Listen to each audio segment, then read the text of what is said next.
So I chose Maxio when we had to implement a subscription management tool at ParcelLab. And I went for Maxio after doing quite a due diligence on the market, looking at the usual suspects for two reasons: the ease of use for the billing side, which is product led, and on the other side was definitely two major actually components. One is the reporting, which is embedded in the tool already. So there's a lot of out of the box reporting, more or less customizable, but which drives a lot of value and insights for us as a business. Second part is the customization and flexibility. You can actually adjust a lot of your numbers depending on your needs. It was very useful for us for two reasons. One, in implementation, where we had to migrate all of our data. You do definitely errors while migrating, big Excel sheets with 10,000 lines. And once that was done, we could actually adjust directly into the tool and check against the reporting, which would be adjusted immediately.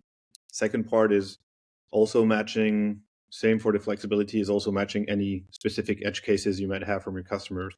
So you tend to have 80-90% of customers doing business in a more or less same way in terms of invoicing, scheduling, and so on. But you do have these customers which do request things to be done differently. And actually, Maxio allows us to do that by adjusting, tweaking wherever we need to specifically.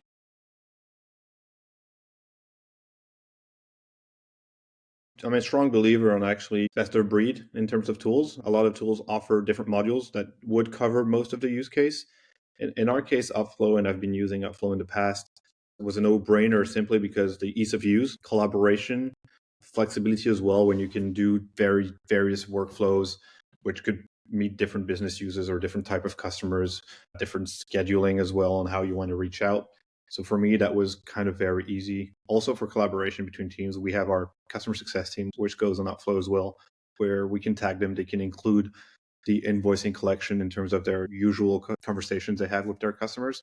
I think the UX in Upflow is just self-explanatory in a good sense, right? You enter the platform, you see most of the data you need immediately. It's understandable very quickly. So you can put any new user, like a new team member whatsoever, you just give them access and they should be able to figure it out themselves for general use. You can always do better. You can always train them, but it's a good tool to explore and understand what you can do. And everybody can create their own view on the dashboard as well, depending on their side of the business, what's relevant for them. And we have multiple entities going from one entity to the other directly within the platform on the same login is also super useful because you need to chase money wherever it sits or wherever it's supposed to be collected. And going from one entity to the other is also, I think, very comfortable. Let's put it that way. It gives you very quickly insight on how you're doing for your measurements in terms of, in this case, AR collection. I really like the cohorts because it gives you either in value or in percentage how well you're doing and kind of what's your real exposure in terms of credit risk to some extent.